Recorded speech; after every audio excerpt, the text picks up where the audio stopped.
All right, everyone. Thanks so much for joining us here on the Atlanta News First Alert desk. We have lots to talk about. We'll talk about your top stories. We are waiting on a presser, but first, we are going to start with your First Alert forecast. So if you are getting up and at it, and maybe you had a really rough night because of all of those storms yesterday, I do have some good news for you today. Not looking near as stormy. Of course, yesterday we had that line of storms come in, knock out some power. Hopefully, your power restored. But if not, be sure to give grace to all of our wonderful linemen who are working very hard to get that restored in your area. Let's take you through today. So as we make our way towards 3 o'clock, if you have any errands to run, maybe last minute back to school shopping, or if you're maybe going to pick up the kids from school, some counties already back and districts already back in the classroom. Mostly dry around 3 o'clock. For your evening commute, it looks mostly dry as well. Now, if you have any dinner plans around 7, we'll be watching for maybe a few thunderstorms to develop, mainly south of I-20. That seems to be the most favorable region for showers and storms to develop today. And any storms that do develop in the afternoon and evening will have the potential to spark isolated severe threat today for a lot of North Georgia. Just because if you haven't noticed, the pattern has been really tricky to follow. These little waves that have been moving through, models have a really tough time depicting where they're going to start to move in. So any storms that develop today with kind of the heat of the day, they will have the potential to spark severe with damaging wind, heavy rain, frequent lightning, maybe some small hail. And just because how saturated the ground is, if we do get some of those damaging wind gusts to develop within these storms, that could knock down trees yet again. Something we'll be watching, but not near as widespread of a threat as yesterday when it comes to that storm threat. So here's a look at 7 o'clock again, mainly south of I-20. But even if you are anywhere across Metro, you're fair game, or North Georgia, I should say, you're fair game for an isolated storm. And we'll quiet down after sunset, and we'll be mostly quiet through the overnight hours. And then tomorrow, as we head into Thursday, essentially this ridge of high pressure is going to offer us a little bit of protection, and storms will ride around it, and more so South Carolina and North Carolina will be in the bullseye of those storm features that we've had the last couple of days, but an isolated storm will be possible as we head into tomorrow. Here's a look at that severe outlook for today. So it's lower than yesterday. Yesterday we were into that level 2. Today level 1, so very isolated severe storms possible again, but damaging wind, heavy rain, frequent lightning, maybe some small hail in any of the storms that do become severe later this afternoon. First Alert Weather app will be a great tool to have because it'll let you know if any storms do spark severe or if they're in your area for the night tonight. High temperatures today, low to mid 90s, hot, humid. We'll see a little bit of sunshine today as well. So with that, it's going to feel even hotter. Here's a look at the feels like temperatures this afternoon, just below heat advisory criteria for the city of Atlanta. But the further south and east you go, look at Eatonton feeling more like 108, LaGrange feeling like 106. So we do have a heat advisory for feels like temperatures of 105 plus starting at 11. So within the next hour, that goes until 8 p.m. This does now include Henry County, Rockdale, and Newton County, also Troup and Meriwether County. It looks like it includes Spalding County, Lamar, Pike County, Upson County. So a few extra counties within there today, some, of course, within Metro. So I know Newton County went back to school, also Rockdale County. So just keep in mind it's going to be really, really steamy as you're picking up the kids from school later today. Now, this is what I was talking about with tomorrow. So I zoomed out so you could see some of those thunderstorm complexes that will start to push into South and North Carolina tomorrow morning. We're going to be, again, kind of protected from those tomorrow as our steering current starts to shift a little further east, and we'll just be stuck under this dome of high pressure, which will make us hotter, and we'll just be more simply summer-like with isolated afternoon and evening thunderstorms. And same deal as we head into Friday. We'll have just a chance for a few thunderstorms on Friday that'll move in from the north and push off to the south, but that could impact the commute home from school on Friday. So as you're thinking about sending the kids home from school or sending the kids to school Friday, as a lot of districts go back Thursday and Friday, wouldn't be a bad idea to pack the raincoat with them just in case as they're waiting at the car line or waiting for the bus stop on Friday. So we've picked up a lot of rain. This probably comes at no surprise to anybody because it's been so rainy. We were wishing for the rain, and I think the atmosphere, Mother Nature, overcompensated. We've picked up 14 inches of rain so far in the month of July. That gives us the 4th wettest July on record. We're not going to break any more records because obviously the month ends today. The wettest July, over 17 inches of rain back in 1994. That was from a tropical system that just hung out over the state of Georgia. Now, over the next couple of days, again, we're going to be drier, and you can see that here, just about 1/10 of an inch possible, maybe 1/2 an inch of rain under some of those heavier downpours. So we'll bring our really wet pattern to an end. We're not going to pick up all that much more rain over the next couple of days. Here's a look at the weekend forecast. Our next best chance for rain beyond today arrives on Saturday, specifically Saturday night, afternoon into the evening. A front will start to move in, and that will muster up some extra coverage of rain and storms. So the highest rain chance will be Saturday night, highs in the low 90s both Saturday and Sunday. Drier Sunday, just spotty afternoons and evening thunderstorms, but we will be hot and humid both days with temperatures in the low 90s, feeling hotter than that. Still watching a wave that's starting to get a little more organized as it approaches the Lesser Antilles in the Atlantic, and it looks like this cone has shifted of where this wave could go a little bit more out into the Atlantic, favoring the Atlantic, not so much the Gulf, but we're still going to watch it. Some models are still hinting of some development in the Gulf, but either way, it doesn't look like it's going to impact us no matter what works out, but we're still going to keep an eye on it, as of course we are in the middle of hurricane season, and this is the time of year we usually see the greatest uptick in tropical activity. So anything that does kind of form, we are going to keep an eye on, or potential development we'll be keeping a very close eye on. Here's a look at that First Alert 7-day forecast. No First Alert weather days. Today we'll have about a 30% coverage of showers and storms, maybe an isolated severe storm, so it is possible, just because of how saturated the ground is, that any gusty wind could tear down, knock down a tree, and highs in the low 90s. Drier and hotter with mid 90s, just isolated afternoon and evening storms, very summer-like setup Thursday and Friday. Saturday, our highest coverage of rain. It looks like the highest coverage might be late enough that it's not going to impact your Saturday all that much, but something we're keeping an eye on. And then we dry out just in time for the start of next week, when most of the kids are back in school by next Monday, and temperatures will hold in the 90s. All right, everyone, that is a check of your forecast. I'm now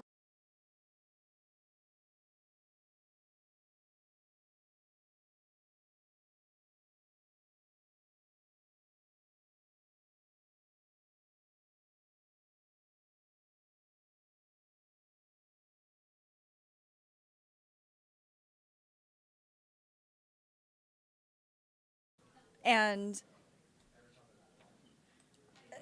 actually deadly storms that have caused damage and outages. Thousands of people now waking up without power, while many others are cleaning up the mess after storms ripped through several communities. Atlanta News First Asia Wilson is with the First Alert Breaking News Tracker on Shadowbrook Place in Decatur with a look at the damage. A massive tree uprooted from the ground in the backyard of this home, damaging the roof, a bedroom, and cars parked in the driveway. Gregory Johnson says he just left his home 20 minutes before the storm moved through. He got a call from a neighbor saying his house was damaged. The massive tree uprooted from the ground and crushed down on a portion of his bedroom just feet away from where he usually sleeps. It also hit 3 of his cars sitting in his driveway, and now debris is scattered across it, blocking the ability to drive through this area. While Johnson says he spent the night sleeping in the lower level of his home, he's just grateful to be alive after hearing another man died in Cherokee County. I am send my condolences to them, and just realize how blessed I am that I'm still here, and that, you know, God gave me another chance. And now he's working to find help in cleaning up all of what's left behind, including the massive tree. His children were not here at the time when this all happened. Again, no injuries reported here in Decatur. In Decatur, Asia Wilson, Atlanta News First.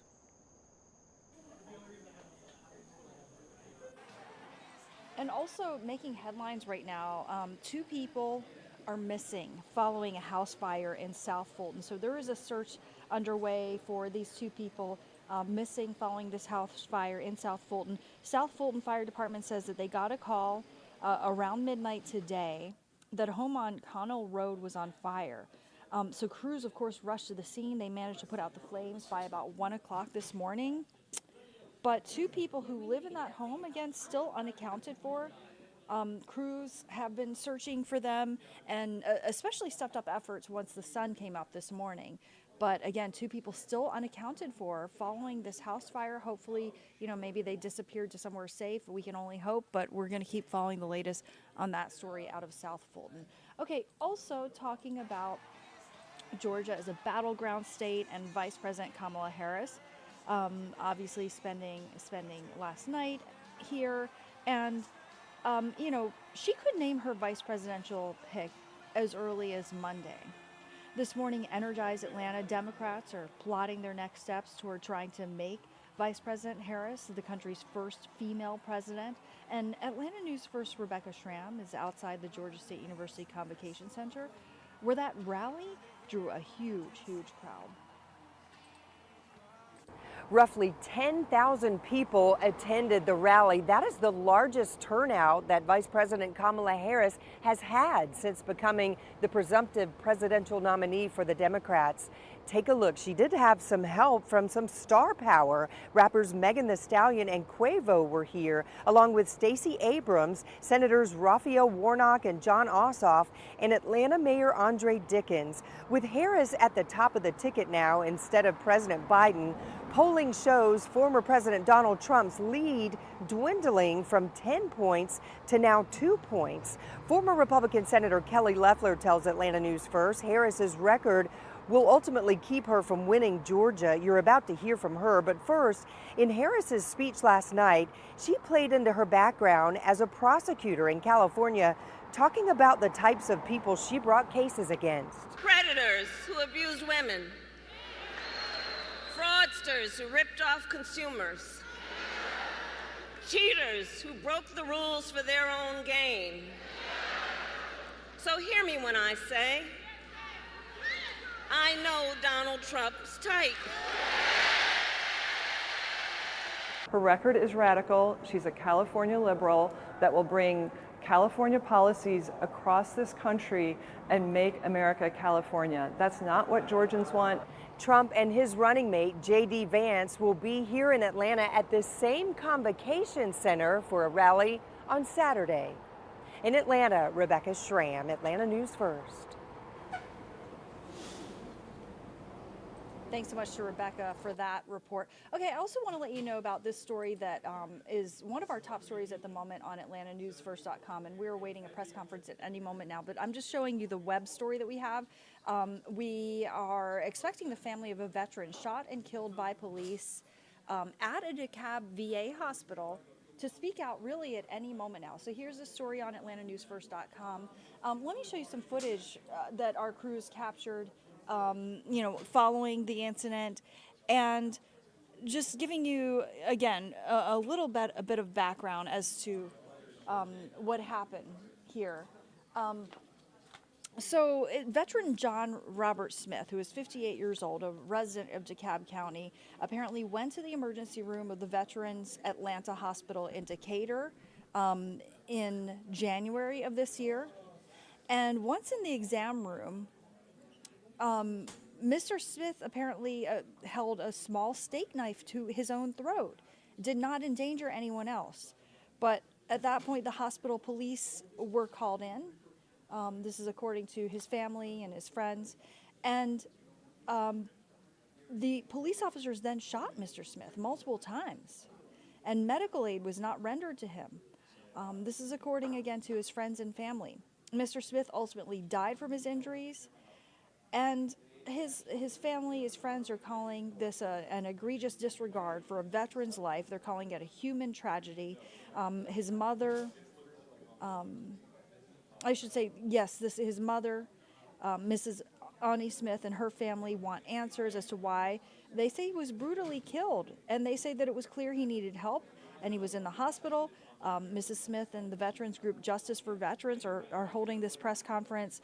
Let me show you a live look here where this press conference is set to begin at any moment now. And this press conference, is at the Omega World Center in Decatur. And, we are expecting the remarks at any moment now. But, I've given you just a little bit of background on what happened in January of this year. And as a result of what happened, there were increased security measures at that VA hospital. Patrick Quinn, here's a story that he put together shortly after the incident in January of this year. An Army veteran battling suicidal thoughts came here for help. He had a knife. He walked through the entrance of this hospital with that knife. He never walked out. He was shot and killed inside. Now the VA has made changes to help keep weapons out, to help protect veterans and those that serve them. That's the way life can be sometimes, Tears after tragedy in Decatur. Annie Smith is grieving the death of her son. This Memorial Day will be the first Memorial Day without him. Army veteran John Robert Smith was shot and killed in late January inside the ER at the Atlanta VA hospital. Everyone on scene, the Claremont Road Command of the VA. According to the GBI, who's still investigating the shooting, Smith, suicidal at the time, walked into the VA with a knife. And according to officials, when he stepped towards a staff member, a security officer shot and killed him. I was told about his death over the phone. Amidst her agony, Ani wants answers. Why wasn't a taser used? Why didn't a staff member see the marks on her son's neck from attempts to take his own life and step in? My son was killed in emergency at the VA. Went in to get help, but was killed. So I don't understand, what kind of help is that? Since the shooting, the VA has committed to making security changes. They're adding more guards and reviewing the body camera footage from that shooting to help guide de-escalation training. In March, I pressed them on their commitment to adding a weapons detection system to keep guns and knives out of the VA. What's the timetable of the weapons detection system to actually be installed? VA Deputy Secretary Tanya Bratchard said by the spring, and the VA just delivered. Now a weapons detection system is up and running at 3 entrances at the Atlanta VA hospital. For Ani, it's a start to ensure those who served our country are better protected. I hope that his death will bring severe changes for the veterans. Indicator Patrick Quinn, Atlanta News First. And so that report by Patrick Quinn features Miss Ani Smith, and this seems to be her. You know, as we're waiting for these remarks by Miss Ani Smith, the mother of veteran John Robert Smith Jr., who was 58 years old, when he was shot and killed by an officer at the DeKalb County VA hospital. He had put a knife to his own throat, not to anyone else's, and his family says he wasn't a danger to others, that he clearly needed help, and they're demanding answers. So again, we're just waiting for this press conference to begin at any moment now. Let me show you some other footage from the scene shortly after what happened in January of this year. And according to 2023, these are some stunning statistics. There were 6,392 veteran suicide deaths in 2021. That was 114 more than the year before in 2020. And data shows suicides have remained relatively constant among veterans since 2001, not improving, unfortunately. And a VA spokesperson said that Smith was a veteran who had received prior care at the Atlanta VA Medical Center. The GBI obviously has been involved in the case, but also turned it over to the DeKalb County District Attorney's Office as well. And at the time this shooting happened, it was January of 2024.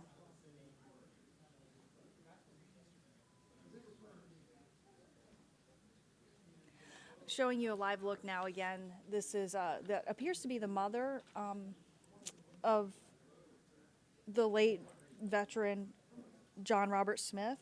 That's Ani Smith. Seems to be Mrs. Ani Smith, who, we saw featured in that story with Patrick Quinn just moments ago. She and her family want answers as to why veteran John Robert Smith was killed by a police officer in a VA hospital in January of this year. And you see Justice for Veterans, the sign there. It is a veterans group that is partnering with the family to hold this press conference.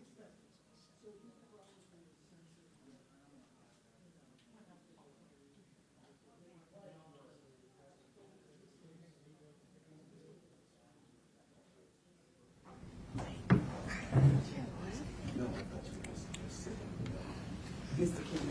Yes. You also need to work out the back again.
take one last look out here and see what else.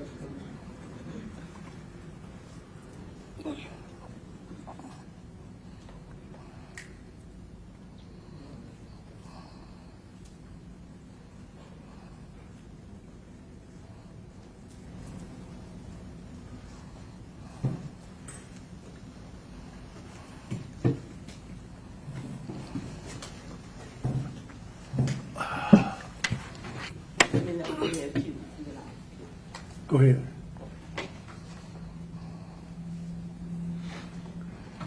Somebody do a countdown for me.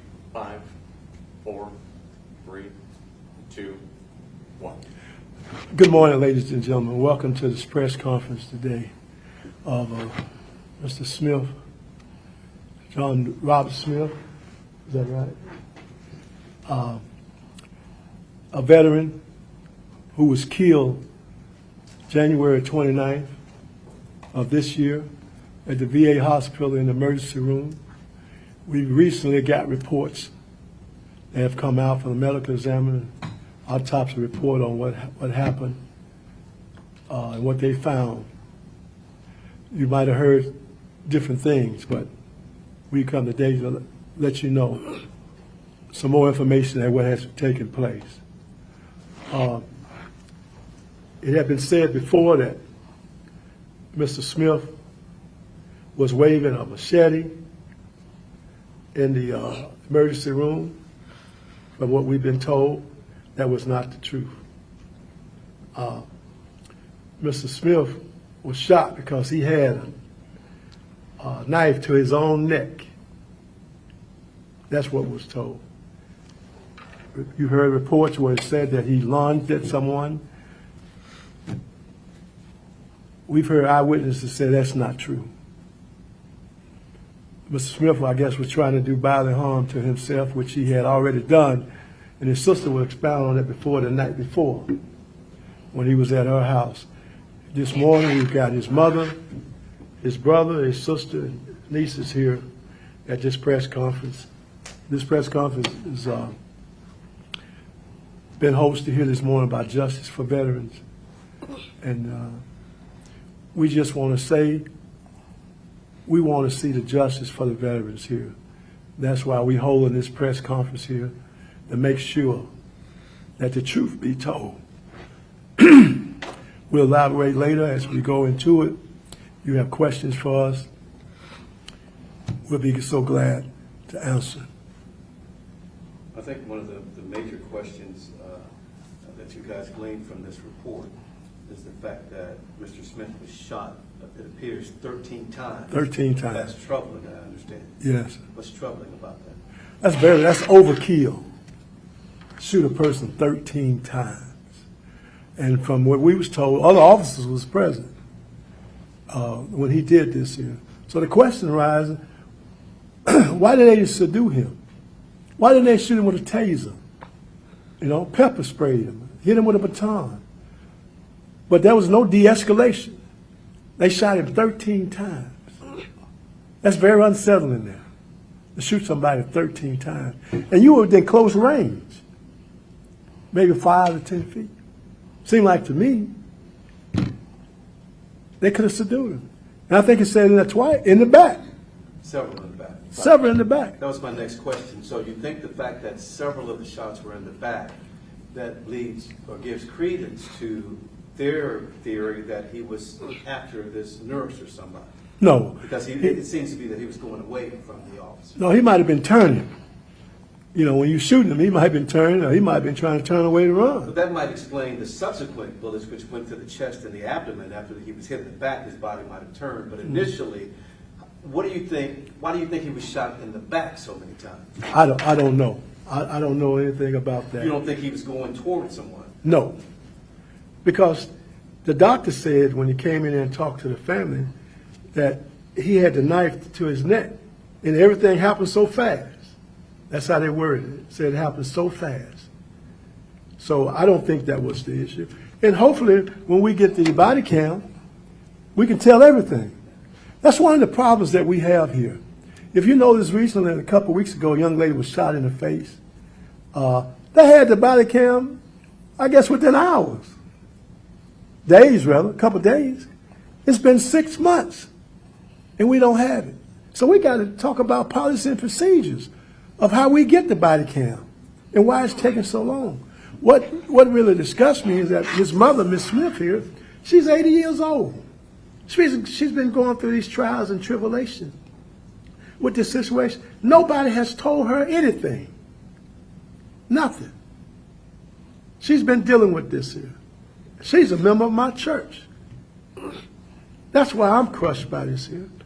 I didn't even know. I heard about the case. Of course, naturally, I guess it began to draw. You say, you hear about one every day. But I didn't know that was a member of my church. So when she came to me, I immediately got involved. Then we found some things out. But we want to commend the medical examiner. They done what they said they're going to do. They said 6 months to the day. They got the report out.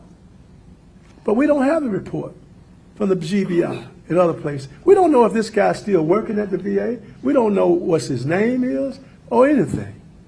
They haven't told the family anything. So the GBI's investigation is still pending? Yes. But that's going to explain a lot, right? It was sure. That camera, if they got the camera. Now, the question was asked, did you have cameras in the ceiling? They say, well, no, we don't have them back here because, you got patients and stuff back there. We understand that.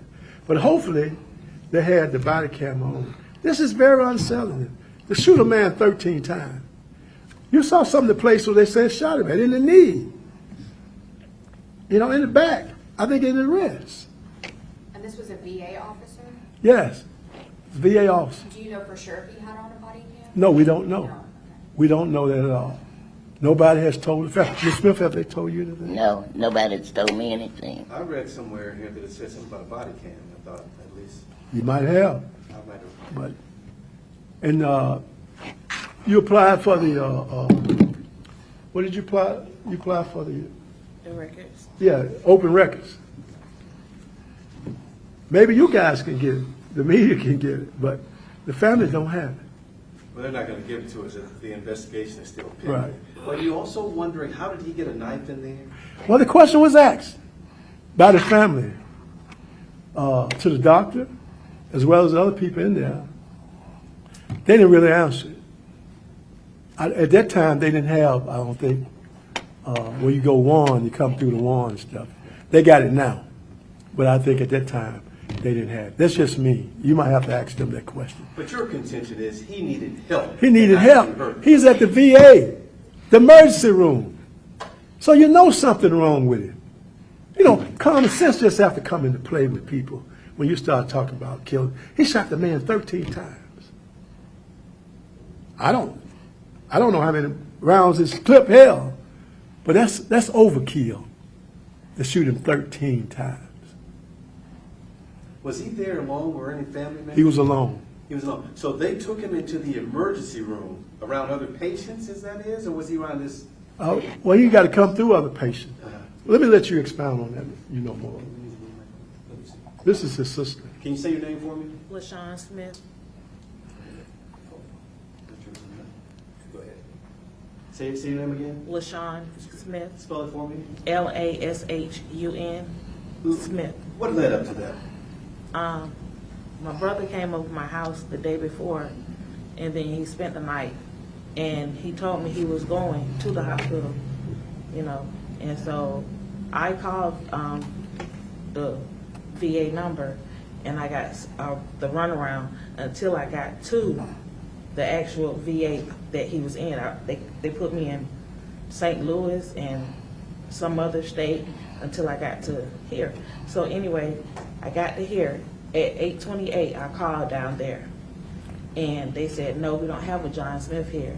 I was on the phone approximately like 30 minutes. I was too early. I called too early. After I hung up, as the case report says, my brother was there at 9:10, and then he went in the hospital. And you know how you go to the station, get signed in. They signed him in, and it just went from there. They say they took him to a room, but they don't have cameras in the room. So therefore, we don't know anything. So therefore, when he got there, that was when everything broke out. What was the state of mind when you last saw him? He was calm. And he said, baby sis, I'm going to the hospital today. And I said, okay. So. Why was he going to the hospital? He was having a breakdown, a mental breakdown. And Friday night, when I saw him at the hotel, he was there, cutting on his neck. He wanted to end his life Friday night. But I told him, he said, baby sis, please take me to the hospital, please. And I told him no. So now I have guilt in my heart that I didn't take him to the hospital. But he came over my house on that Sunday. And then on the 29th, that's when he left me. He never came back. So to answer your question, yes. Let me follow up with her. Did he have any violent tendencies? No. No violent tendencies? No. He just wanted to harm himself? Yes. What do you think should have happened in that emergency room? I think he should have been able to see someone. I think he should have been able to see someone and talk to them. Even though he had the knife or whatever, that didn't justify them shooting him 13 times. And I wish he had gotten to see the social worker or whoever. How much do you miss your brother?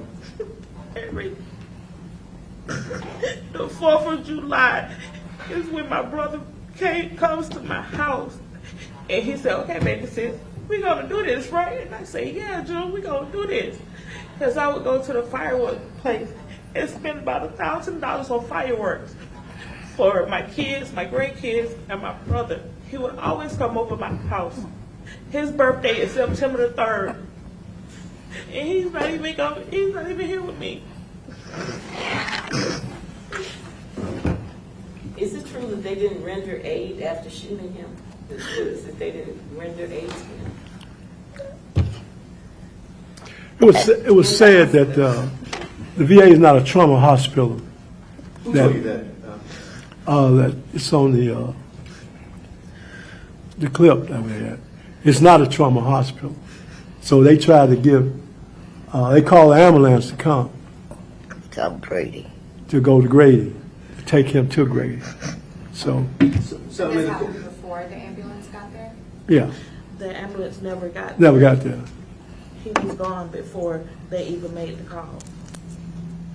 So, I mean, the coroner's report indicates that there was some signs on his body that there was some resuscitation efforts on there, like paddles and things of that nature. So you said it didn't happen at the VA, it happened somewhere else? No, I think it might have happened. I don't know when it happened, okay? But after you shoot somebody at 13, most likely they ain't coming back. You don't care what kind of paddles you put on there. That looks good. So you don't believe that there were any efforts to I don't know. render aid? Mr. Smith was a veteran. He went to the VA. Do you all feel like the VA failed him as a veteran? Yes. Did they tell you something about the rendering of aid? They tried to render aid to him. They did. We asked that what was done when he was shot, and that's when they said this is not a trauma hospital, and we could not do anything as far as taking him to any kind of surgery or try to get some help. So he bled out and his heart stopped. At that point, that was it. That's what was said. Ma'am, what'd you say your name for me? Ani Smith. Spell it for me. ONNIE. When you learned that your son was shot 13 times. I didn't know that until day before yesterday. That's when I found it out, day before yesterday. How many times he was shot, I didn't know. I've called the medical examiner's office several times. They wouldn't give me any information because they say everything is under the GBI investigation. So nobody would give me any information. The GBI office wouldn't give me any information. I went out to the Veterans Administration. They wouldn't give me any information. Nobody. But now you found out. I found out day before yesterday. When you saw that, what did you think? You just...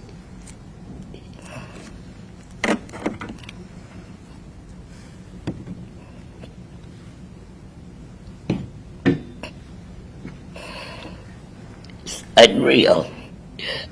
I can't imagine. Nobody. I can't even imagine anybody getting shot that many times. I can't, it's just mind-boggling to me. It really is. And he needed help.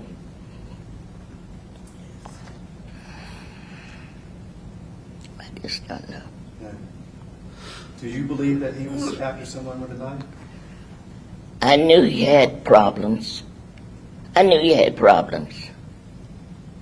hadn't just begun, he had problems.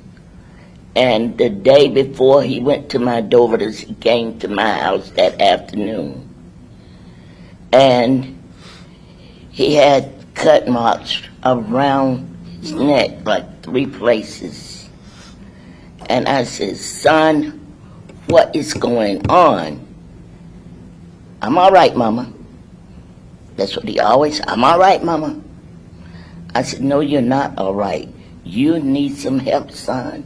He said, I'm going to the VA. And then he said, love you, Mama. Went on out the door. That's the last time. He always would say, love you, Mama. And that was it. And when he went out the door, I told him as he was going out the door, I said, son, you know I know better. That, because he said, oh, I was shaving. You know I was shaving. I said, you know I know better, don't you? I might have been born at night, but it wasn't last night. You know I know better. And at that point, that was my last time seeing him. You never expected him to leave this earth going to a place where he was going to get help. Right. I don't mean to put words in your mouth, but essentially that's not what you think. What I want is anything happens of family, and that was what the meaning. And I said, are you Smith?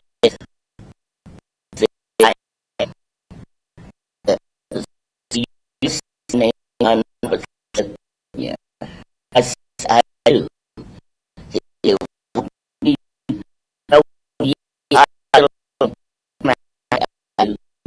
My son said every time it was just son as in you cover and your family.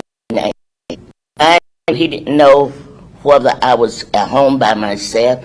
Luckily, my son David was there, and I hollered, I guess, and he ran in the den and got the phone.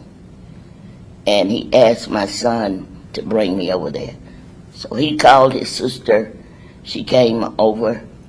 We went directly over to the hospital. And then they escorted us to someone's office. And then we waited. And then the medical staff came in. But every question that was asked, could nobody answer it. And that upset me real, real bad. I wanted to know who shot him, why, what happened. He came in here for help. Why wasn't he given help? Nobody could talk to him.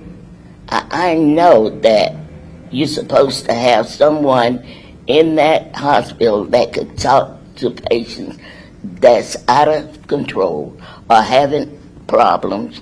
Someone should have been there. No one was there for him. No one. And he's been there before, so they should have had records. Beg pardon? He's been there before, so Yes. they should have had records. Yes. Yes, they have a record. Yeah. They have a record. I imagine once the TBI wraps up its investigation, what normally happens is they forward that investigation to the DA's office, and that DA looks at it and decides whether to take this to a grand jury or not, or they may decide to do nothing. What would you want the DA to do in this case? The things I want done at the VA, This is, no, I'm talking about criminal. criminally, I would like the person, first of all, that shot him, I want to just see them for myself. I want to see them. And I want to ask him one question. Why? Why? It's the only question I want to ask that person. Why? Why what? Why did you shoot him all those times? Why? Was your hand on the trigger and you couldn't take it off? Why? I just want to know why. I've asked other family members about, you know, what do you want to come from this here? They have said, well, the VA, if they can institute a policy for the police officers, maybe to use rubber bullets in the emergency room. Because he had the opportunity to use a taser, a baton, pepper spray, and everything. There was no de-escalation there. He went to the most lethal one. And from what I understand, there was 7, 8 more officers there. So they could have subdued it, if that's the case.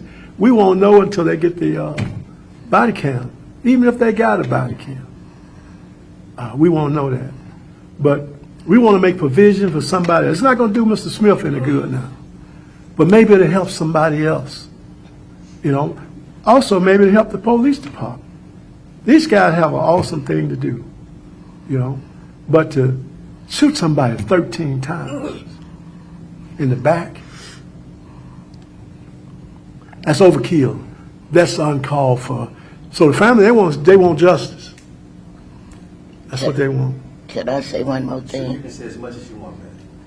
I would like for the VA to be restructured to the point where those guys, when they go over there, they can get what they need. You know, so many times my son would tell me they talk to us like we dogs. They don't treat us right. If that's the case, send them back to school. Send them for more training, whatever it will take to anybody work there ought to have sense enough to know how you would treat your vet. Your vet fought for this country. Your veterans sacrificed themselves, their families, and everybody else for their country. So when they come back here, why you can't take care of them? That's what I want to know. If it takes training, I understand since this happened, they put metal detectors. Why weren't they there in the beginning? The metal detectors, they at other hospitals, they're in the schools, everywhere. Even if I go to the library, they at the library. So why weren't they there already? This had to happen. His death had to happen before they would even consider putting metal detectors there. His death had to happen before they would even consider training. All this should have been in place years ago, not just now. How much do you miss your son? Tremendously. Because every time he would never leave my house without saying, "Love you, Mama," all the time. Doesn't matter what come up, what goes down, how he felt. Just always. I love you, Mama. Always. I miss that. I miss hearing that. Can you tell us about your son and what kind of man he was? My son was like a pretty much easygoing guy. He loves sports. Mama, I'm going to church with you Sunday. Now, I'm going. When I get in that car, he's in my car. He believed, he knew that God was in control of his life. So he went to church, he participated. Anybody needed anything, if he had it, they had it. That's just the type of person he was. His brother and they spent a lot of time going to games. And I didn't go. I don't go all them places where I have to walk a mile to get to the stadium. But they would go to all the games. They would go to the Braves, the Falcons, whatever. They were there. Because my son made sure they were there. And they just loved the time that they spent together. And I loved to see the time. They would get together. They would go places. They would go out to eat. It wasn't, they was just two brothers, and they would always hang out together. But they never forgot about God. What branch of service was he in? Army. He's in the Army. Is that when his problem started? Was it? After he got out, I noticed a change. I noticed a change. He went in as my little kind, sweet, loving son. He came back out. He was still sweet, kind, and loving to me, but he had a problem. And it got worse and worse over the years. It didn't get any better. Okay. Any other questions you want to ask? I have a question. What is the cause of death? What did they rule as the cause of death? On the death certificate, it got homicide. That's what it has on the death certificate. Let me just say this on behalf of the veterans all over the world who suffer with mental illness. Mental illness is a serious thing. It's not going away. We're here talking about Mr. Smith today. There'll be somebody else next week. We have to lend our support to mental illness, and we have to lend our support to the families that's dealing with this. They deal with this all the time across the metro area. Policies and procedures got to be put in place to help these people. I hear all the time they talk about the VA, what they're not doing and that. VA does a lot of good things, but they do a lot of things not so good. So we got to help them and work with them. This is very unfortunate what happened to this family. And the question needs to be answered. Why you shoot this guy 13 times? What made you do that? So hopefully we can get some resolution to that. Any other questions? Any other family want to say anything? David, would you like to say something? All right. Okay, we want to thank you, especially thank you for coming out today. Support. Thank you kindly. I need to see the two reports.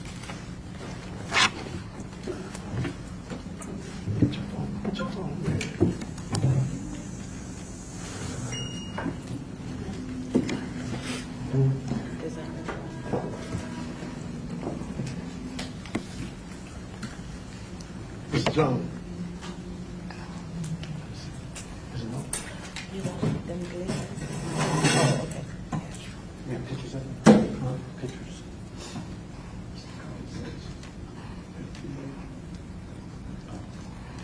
What about pictures? Yeah, he's got pictures of it. All right. Show him the pictures.